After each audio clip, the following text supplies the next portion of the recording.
ముహూర్త చింతామణి మూడో episode. Actually మనం గతంలో చెప్పినటువంటి పాఠాల్లో అయిపోయినాయి. కానీ అండి ఇప్పుడు మనం మళ్ళీ ఒక గ్రంథాన్ని ఒక వరుస క్రమంలో చెప్పుకోవాలనేటువంటి ప్రయత్నంలో విద్యార్థులందరూ చాలామంది ఫోన్ చేసి అడిగిన కారణంగా ఇక్కడ ముహూర్త చింతామణి మళ్ళీ చెప్పుకుంటున్నాం. అందులో కరకచ యోగం అనేది ఇప్పుడు చెప్తున్నాం. షష్ట్యాది తిథయో మందాత్ విలోమం ప్రతిపద్బుధే సప్తమ్యర్కేధమా షష్ట్యాత్ యామాశ్చ రథధావనే. ఇక్కడ క్రకచ అని పేరు పెట్టాడు దీనికి. ఏదైనా మనం పళ్ళ చక్రాలతో కూడుకున్నటువంటి యంత్రాలు ఉండేవి సరే, ఆ పళ్ళ చక్రాలతో కూడుకున్న యంత్రాల్లో వేసేసి పోళ్ళు చేయడానికి లేకపోతే దాన్ని మిక్సీ చేయడానికి ఇట్లాంటివి వెంటనే వాడుతూ ఉంటారు.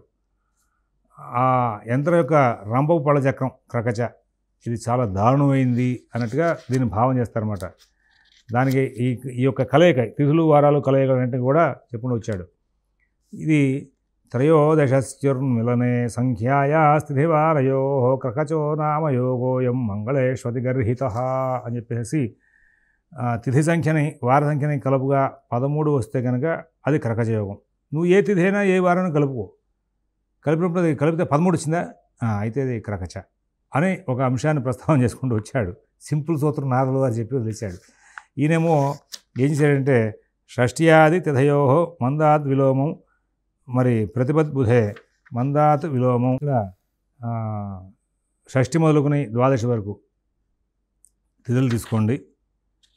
ఆ తర్వాత మందాతు విలోమం. మంద అంటే శని. ఆ వారాల్లో శనివారం దగ్గర వెనక్కి విలోమం వెనక్కి రా అన్నాడు.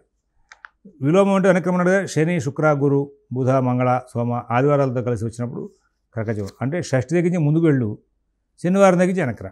మందాతు విలోమం ప్రతిపద్ బుధే.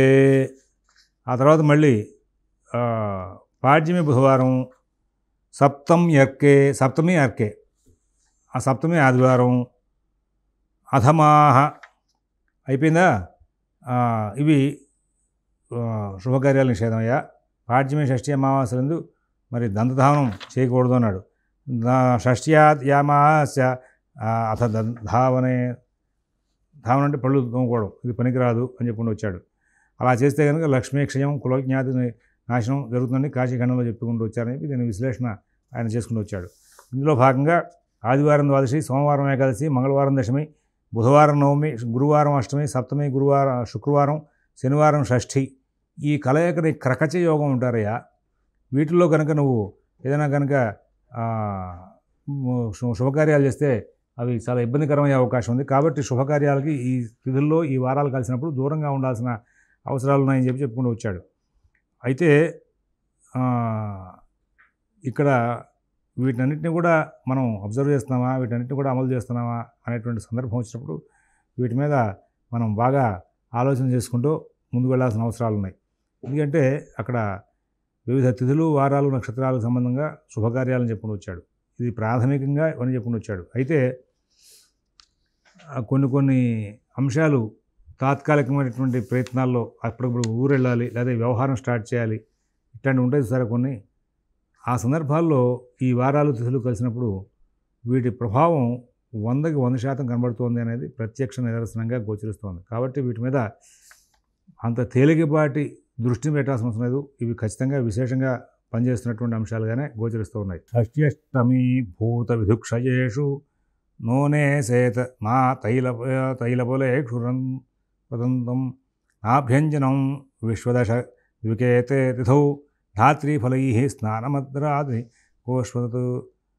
పురుషుడు షష్ఠి నాడు తైలాన్ని, అష్టమి నాడు మాంసాన్ని, చతుర్దశి నాడు క్షౌరాన్ని, అమావాస్య నాడు మైథునాన్ని వదిలేయాలంటాడు. అయితే ఇక్కడ మాతుశ్చతుర్థి భగనే చతుర్దశి భ్రాతృశ్చ షష్ఠి పితురేవ పర్వసు ఆదో నవమ్యాం ధనధాన్యనాశౌ కుటుంబ నిర్వపనేన చాష్టమి అని చెప్పేసి అసలు క్షౌరం చేయించుకోవాలి అనే దానికి వచ్చేసరికి పూర్తిగా విధానాలు చెప్పుకుని వచ్చాడు. ఈయన కేవలం చతుర్దశి నాడు క్షౌరం అనేది దానికి విశ్లేషణ చేశాడు. షష్ఠ్యష్టమి భూత విధుక్షయేషు నో సేవేత నా తైల ఫలేక్షు రంతం నాభ్యంజనం విశ్వదశ ద్వికేతిథౌ ధాత్రిఫలై స్నానమాతృ.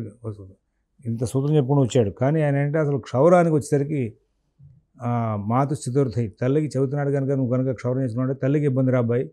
భగినీ చతుర్దశి, చతుర్దశి నువ్వు కనుక క్షౌరం చేసుకుంటే అక్కగారికి ఇబ్బంది అని చెప్పాడు. అక్క చెల్లెల్లో ఎవరికైనా ఇబ్బంది వస్తుంది. భ్రాతృశ్చ షష్ఠి, షష్ఠి నాడు చేసుకుంటే కనుక సోదరుడికి ఇబ్బంది. పితురేవ పర్వసు, మరి పర్వాల్లో అమావాస్య షష్ఠి ఇట్లాంటి పర్వాల్లో కనుక అమావాస్యను పౌర్ణమి ఇట్లాంటి పర్వాల్లో కనుక చేసుకుంటే తండ్రికి ఇబ్బంది. ఆదౌ నవమ్యాం ధనధాన్యనాశో, ఆదౌ ధనం నవమ్యాం ధాన్యం నాశనం. ఆ రెండింటిలో క్షౌరం అని కాదు. కుటుంబ అనిర్వపనయన చాష్టమి, అష్టమి నాడు కనుక క్షౌరం చేసుకుంటే కుటుంబానికి హానయ్య అని చెప్పుకుంటూ వచ్చాడు. కాబట్టి ఇక్కడ ఈయన ఇచ్చినటువంటి ఈ విషయాలు కాకుండా ఇంకా విశేషాలను చెప్పుకుని వచ్చారు. అలాగే మరి విశ్వదశద్విక్ అనేటువంటి పేరుతో ఉన్న తిథులు ఏమిటి అంటే త్రయోదశి దశమి విధియ, వాటిలో తైలాభ్యంజనం, తలంటుకోవడం, అభ్యంగన స్నానం అంటే ఒంటికి నూనె రాసుకోవాలి. ఒంటికి నూనె రాసుకుని ఆ తర్వాత నలుగు పెట్టాలి. కాసేపు ఆరిన తర్వాత దాని తర్వాత సున్నిపిండితో నలుగు పెడతారు. అప్పుడు ఆ సున్నిపిండికి సంబంధించినటువంటి పిండి లక్షణానికి ఈ నూనె కలిసి మొత్తం ఒంటి మీద అంతా జిడ్డంతా పోతుంది.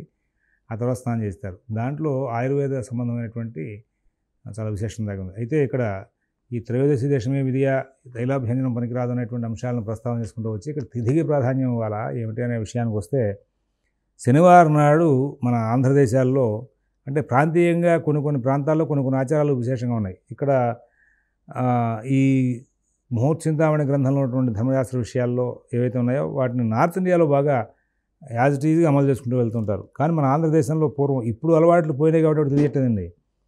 శనివారం నాడు తప్పనిసరిగా అభ్యంగన స్నానం మగవాళ్ళకి, శుక్రవారం నాడు అభ్యంగన స్నానం ఆడవాళ్ళకి చేసేవాళ్ళు. ఆయుర్వేదం ప్రకారంగా అంటే కనీసం వీక్లీ వన్స్ ఆర్ ట్వైస్ ఒంటికి ఆ నువ్వుల నూనె కనుక మసాజ్ చేయడం మూలంగా ప్రతి జాయింట్లోకి కూడా ఆయిల్స్ వెళ్తాయి. ఈ కీళ్ళు అరిగిపోయినాయి, కాళ్ళు అరిగిపోయినాయి అని చెప్పేసి మరి మన వాళ్ళ వెళ్ళి అక్కడ పంచకర్మ చికిత్స కొత్తగా అదో స్టైల్ చెప్పుకుంటారు. ఒక్కసారిగా కాళ్ళు అరిగిపోయేదాకా ఆపి అప్పుడు వెళ్ళడం ఎందుకు? ప్రతి శనివారం మన శాస్త్రం చెప్పినట్టుగా చక్కగా అభ్యంగన స్నానం చేస్తే ప్రతి జాయింట్లోకి ఆయిల్ మసాజ్ అయ్యి లోపలికి వెళ్తూ ఉంటుంది. జాయింట్లోకి ఆయిల్ చేరుతుంది. కాసేపు ఆ ఒంటి మీద నూనె ఆరిపోవాలన్నాడు, లోపలికి వెళ్తుంది. అప్పుడు ఈ స్వేదరంధ్రాలు, చర్మం మీద ఉండే స్వేదరంధ్రాలు గంటికి కూడా ఆయిల్ లోపలికి వెళ్తుంది. నువ్వుల నూనె ఒరిజినల్ గానుగు దగ్గర పట్టించుకుని నువ్వుల నూనె అండవు. మీరు నువ్వులు కొనుక్కోళ్ళి ఇంకా పట్టించుకొస్తే విశేషం అది. ఆ నువ్వుల నూనె ఒక్కసారి లైట్గా వేడి చేస్తే రాసేవాళ్ళు ఒంటికి. మరి నువ్వు చేస్తున్న పంచకర్మ చికిత్సలు చేస్తున్న పని అదే కదయ్యా. వాడు వెళ్ళంగా నువ్వు నూనె చక్కగా అది వేసి ఒంటికి మసాజ్ చేస్తున్నాడు. ఇంకా నారాయణ తైలం పిణతైలం ఉంటాడు. ఇంక నీకు రోగం పెరిగింది కాబట్టి అవి వేసి రుతున్నాడు. అదే రాకుండానే ముందు నుంచి చిన్నప్పటి నుంచి చంటి పిల్లలకు కూడా మసాజ్ చేయడం మానేశారు. ఆయిల్స్ ఆముదాలు రాసి అన్నీ కావాలి. హాస్పిటల్ తీసుకెళ్ళి రోగాలు వచ్చి వైద్యాలు చేస్తున్నారు తప్పితే మన ప్రాచీనంలో పాటించిన నియమాలు మాత్రం పాటించట్ల. ఒంటికి ఆ ఆయిల్ ప్రతి జాయింట్లోకి వెళ్ళినప్పుడు ఆ జాయింట్లలో ఆటోమేటిక్గా గుజ్జు అరిగిపోకుండా 60 ఏళ్ళు వచ్చినా 70 ఏళ్ళు వచ్చినా మన పూర్వులందరూ శుభ్రంగా ఉన్నారంటే ఆ నియమాలు అట్లా పాటించారు కాబట్టి. అలాగా చేసిన తర్వాత మరి ఈ నలుగు పిండితో మొత్తం అంతా పోయిన తర్వాత అప్పుడు మళ్ళీ కుంకుడుకాయ రసంతోనే స్నానం చేసేవాళ్ళు. వేడి నీళ్ళు పెట్టుకుని కుంకుడుకాయ కొట్టి వాటితో స్నానం చేసేవాళ్ళు. అంటే ఆ అభ్యంగన స్నానం దానికి పేరు పెట్టారు. ఆ సందర్భంలో ఇటువంటి ఒరిజినల్ నువ్వులను కదండి, బాగా ఫిల్టర్ చేసినటువంటి ఒరిజినల్ నువ్వులను తీసుకొచ్చి లైట్గా గోరువెచ్చగా కాచిన తర్వాత చల్లారి పెట్టి కొంత చెవుల్లో కూడా వేసేవాళ్ళు. ఈ చెవుల్లో వేయడం మూలంగా ఇవాళ అణుతైలం అనే దాంతో తైల సంస్కారం చేస్తారు. మీరు ఆయుష్లో వాటిల్లో అంటే ఆయుర్వేద సంబంధమైనటువంటి ప్రకరణాలు చేసినటువంటి వాటిలో వెళ్తే మరి తైలవర్ధనం తలకాయలు చేసేది ఏమిటి అదే కదా, చెవులో. నువ్వు ప్రతి వారం చేసుకుంటే నీకు ఏంటి ప్రాబ్లమ్స్ రాకుండా ఉంటాయిరా బాబు అని చెప్పి మన వాళ్ళు చెప్పారు. వారానికి ఒకసారి అంటే ఆయుర్వేద విధానాన్ని దృష్టిలో పెట్టుకుని మన వాళ్ళు ఆచార విధానాలు పెట్టారు. అవన్నీ మానేసేసి మనకి మన వాళ్ళంతా కూడా రోగం రాగానే హాస్పిటల్కి వెళ్ళడం నడుస్తున్నారు. అయితే ఇక్కడ మనకి ఈ ఆచారం పేరుతో వార ప్రాధాన్యంగా శనివారం నాడు ఈ పని చేసుకున్నది అలవాటు అయిపోయింది. ఇంకా శుక్రవారం నాడు ఆడవాళ్ళు, శుక్రవారం నాడు ఆడవాళ్ళు, శనివారం నాడు మగవాళ్ళు ఈ అభ్యంగన స్నానం చేయడం అది.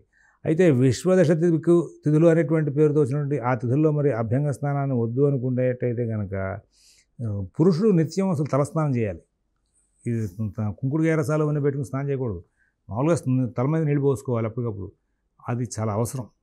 ఆ పద్ధతి మాత్రం వదిలిపెట్టాల్సిన అవసరం ఉంది. అభ్యంగన స్నానం చేస్తానంటే మాత్రం పనికిరాదనే విషయాన్ని చెప్పుకుంటూ వచ్చాడు. అనగా తర్వాత షష్ఠి నాడు తైలం, తైలం లేకుండా ఇంక వంట మార్పులు ఉండవు కదండి. కానీ అదేంటంటే కొన్ని నియమాలు కొన్ని రోజుల్లో ఈ ఆయిల్స్ వదిలేయడం మూలంగా దేహానికి కొంచెం నియమమైనటువంటి ఆహారాన్ని అందించడం మూలంగా ఆరోగ్యం బాగుండనే విషయంతో ఏర్పడేసినటువంటి ఆయుర్వేదం పక్కన లేకుండా కొన్ని ఆహార నియమాలు పెట్టాల. ఆహార సంబంధమైన ఏ నియమం వచ్చినా కానీ మన ఆంధ్రదేశంలో కాదు, భారతదేశంలో కాదు, దానికి ఆయుర్వేదం అనేది వెనకాల ఉండి సపోర్ట్ ఇస్తుంది. ఇవన్నీ సైన్స్ అంటే నువ్వు ఆలోచిస్తే సైన్సే. దంతధావనం మానేయమన్నాడు. మీరు దంతధావనం విషయానికి వచ్చేసరికి అంటే ఇవన్నీ కూడా జ్యోతిషంలో కావాలా అంటారేమో, కానీ ధర్మం చెప్పాల్సినప్పుడు కూర్చుంటే మన ఆచార వ్యవహారాల గురించి వ్యంగ్యంగా మాట్లాడేవాళ్ళు ఎక్కువ ఉంటారు. వాళ్ళకి నోరు మూసేలా సమాధానం చెప్పాలంటే కనుక దానికి ఆ నియమాన్ని బై స్టార్ట్ చివరిదాకా ఎట్లా పాటించాలనే విషయం చెప్పుకోవాలి. ఇక్కడ దంతధావనం అనే దాన్ని ఆపేశాడు అనే దాని మీద చెప్పుకుంటూ వచ్చాడు. అమావాస్య నాడు మైథునం పనికిరాదు అన్నాడు. అమావాస్య నాడు మైథునం పనికిరాదు అనే దానికి ఇంకా కొన్ని పర్వాలను కూడా చెప్పుకుంటూ వచ్చాడు. ఏకాదశి, ద్వాదశి ఇట్లాంటి పర్వాలు కూడా, వాటినన్నింటినీ కూడా మనం తీసుకోవాలి. స్త్రీ సేవనం పర్వసు పక్ష మధ్యే ఫలంచ షష్ఠీషు సర్వతైలం రుణాం వినాశాయ చతుర్థేషు క్షురక్రియా స్యాత్ సకృత్వదాషు అనగా పంచపర్వాలు స్త్రీ సేవనం, స్త్రీ సంగమం పనికిరాదని. పంచపర్వాలు అంటే ఏమిటి? కృష్ణ అష్టమి చతుర్దశ్యప్యమావాస్య చ పూర్ణిమ సంక్రాంతి పర్వతధయ పంచపర్వా ప్రకీర్తితా. ఇక్కడ కృష్ణపక్షంలో వచ్చినట్టు అష్టమి, చతుర్దశి, అమావాస్య, మళ్ళీ పూర్ణిమ, రవి సంక్రమణాలు ఇవన్నీ కూడా పంచపర్వాలుగా ఉన్నాయని చెప్పేసి వశిష్ఠుల వారు చెప్పుకుంటూ వచ్చారు.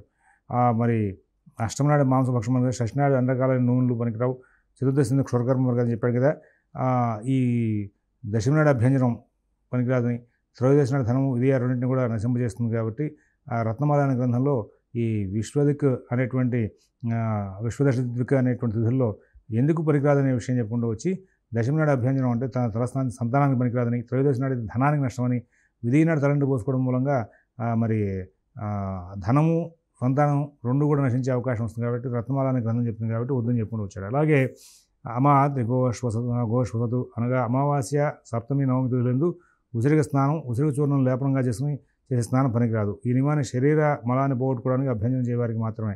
అలాగే కొంతమంది ఏంటంటే ఆయుర్వేద నియమాలతో ఉసిరిక స్నానం అని చెప్పి ఉసిరిక పౌడర్ తీసుకొచ్చి చక్కగా ఒంటికి రాసుకుని దాంతో స్నానం చేస్తుంటారు. అవి ఆ రోజు పనికిరావు అనేటువంటి విషయాన్ని చెప్పుకుంటూ వచ్చాడు. ఆ తర్వాత మరి ఇక్కడ మరొక విషయాలు ఏంటంటే వీటినన్నింటినీ కూడా చెప్పుకుంటూ వచ్చి త్రయోదశ్యాం ద్వితీయాయాం దశమ్యాం చేసేట శూద్రభేటు క్షత్రియా స్నానం ఆచరయు కథంజన అనగా నిత్య స్నానాదులు ఆచరించే వాళ్ళకి, బ్రాహ్మణులకి ఈ స్నాన నిషేధం వర్తించదు. నిత్యం రోజు తలస్నానం చేయాల్సిందే వాళ్ళకి ఈ నియమాల్లో. అలాగే బ్రాహ్మణులకు కూడా నిత్యం ఎప్పుడూ తలస్నానం చేయాల్సిందే. వాడు ఎప్పుడు స్నానం చేస్తే తలస్నానం చేస్తే బ్రాహ్మణుడు. అందుకోసం గుండు పిల్లగా పెట్టే కారణం జుట్టు బాగా పెంచుకుంటే ఏమైనా కుదరవు కదా. అందువలన మరి వాటికి ఇవన్నీ పనికిరావయ్యా. నిత్యకర్మల నైమిత్తిక కర్మలు అనేటువంటి విశ్లేషణ చేసుకుంటూ వచ్చి నిత్యం ఆచరించేటి కర్మల్లో ఇవన్నీ శాస్త్రాలు లేవు. నైమిత్తికంగా అప్పుడప్పుడు ఆచరించేటువంటి వాటిల్లో మాత్రం ఈ నియమాలని పాటించుకుంటూ వెళ్ళాల్సిందే అని చెప్పుకుంటూ వచ్చాడు. ఈ ధర్మ సంబంధమైన విషయాలను చెప్పుకుంటూ వచ్చాడు. ఇందాక దంతధావనం గురించి చెప్పుకుంటూ వచ్చాను. దంతధావనం పనికిరాదు అని పైన శ్లోకంలో అమావాస్య పాడ్యమి, షష్ఠి అమావాస్య ఎందు కాష్టం పుల్లతో దంతధావనం చేసుకోవద్దు అని చెప్పాడు అని వెనకాల శ్లోకంలో అనుకున్నాం కదా. క్రకచ యోగం దగ్గర చెప్పిన శ్లోకంలో అక్కడ దానికి సందర్భం ఉంది. ఏకాదశి ఆర్థిక నాడు కూడా దంతధావనం చేసుకోవద్దు అంటాడు. అంటే ఆ దంతధావనం చేసినప్పుడు ఆ కాష్టం సంబంధించినటువంటి రసం నోట్లో పొరపాటు మిగుతామేమో అని. ఇవన్నీ మరి నోటి దగ్గర దుర్వాసన వస్తుంది కదా. అంటే నోటి దగ్గర దుర్వాసన రాదు. నువ్వు ధర్మం శాస్త్రం పూర్తిగా ఆచరించినప్పుడు వాడు చెప్పింది ఒక తద్దిన నాడు వదిలేమనో, లేకపోతే ఒక ఏకాదశి నాడు వదిలేమనో, లేకపోతే ఇట్లా షష్ఠి, అమావాస్య ఇట్లాంటి రోజున కాష్టంతో పోతాం అంటే దానివల్ల నష్టం రాదు. కారణం ఏంటంటే పొద్దున నిద్ర లేవగానే కాలకృత్యాలు తీసుకోవాలి. కాలకృత్యాలు మూత్రవిసర్జన చేసినా, మల విసర్జన చేసినా ఎప్పుడైనా సరే కాళ్ళు చేతులు కడుక్కుని నోట్లో నీళ్ళు పోసుకుని 4 సార్లు మూత్ర విసర్జనకి వెళ్ళిన తర్వాత 4 సార్లు పుక్కులించి ఉమ్మేయమంటాడు. 8 సార్లు పుక్కులించి ఉమ్మేయమంటాడు మల విసర్జన చేసిన తర్వాత. ఏదైనా పొరపాటు నోట్లో ఆహారం తీసుకున్నావు వెంటనే మళ్ళీ తర్వాత తినేసిన తర్వాత అంతా అయిపోయిన తర్వాత నోట్లో నీళ్ళు పోసుకుని పుక్కులించి ఉమ్మేయమంటాడు. మరి ఇవాళ మన వాళ్ళు రాత్రిపూట స్వీట్లు తింటే పళ్ళు పాడవుతాయి కాబట్టి దంతధావనం చేసిన పేస్ట్ బ్రష్ తీసుకుని పళ్ళు అరిగేదాకా తోముకొని పడుకోమని చెప్తున్నారు వాళ్ళ. ఈ బ్రష్లు పేస్ట్ మూలంగా పళ్ళు వాటి మీద ఎనామిల్ పోతుంది. కానీ మనవాడు చెప్పినటువంటి మన మహర్షులు చెప్పినటువంటి ధర్మశాస్త్రంలో గండూషం నోట్లో నీళ్లు పోసుకుని పుక్కిలించి ఉమ్మి వేయడం మూలంగా చూడండి ఒకసారి పొద్దున్నప్పుడు మూత్ర విసర్జన కనీసం 4-5 సార్లు వెళ్తారు, కనీసం 7-8 సార్లు వెళ్తారు. మల విసర్జన పొద్దున సాయంత్రం చేయాలి కంపల్సరిగా. మరి వమనమైన ఆహారం తీసుకున్న కనీసం 3-4 సార్లు ఉంటాయి. ఏదైనా పొరపాటు నోట్లోకి తృణపు రూపంలోనో ఆహార పదార్థం వస్తే మళ్ళీ అప్పుడు ఆచమనం చేసి మళ్ళీ నీళ్ళు పొక్కుల నుంచి ఉమ్మేయాలి. అలాగే సుమారుగా రోజు మొత్తం మీద ఒక 20 సార్లు, అంటే ప్రతిసారి 4 సార్లు చొప్పున 80 సార్లు నోట్లో నీళ్ళు పోసుకుని పొక్కుల నుంచి ఉమ్మేస్తే నోట్లో దుర్వాసన ఉంటుందా? దంతక్షయం జరుగుతుందా? ఈ పేస్టులు బ్రష్లు పెట్టుకుని తోమడం మూలంగా దాని మీద ఎనామల్ తగ్గట్లేదు. దాని మూలంగా అది వాళ్ళు డెంటల్ హాస్పిటల్ పెరిగేది.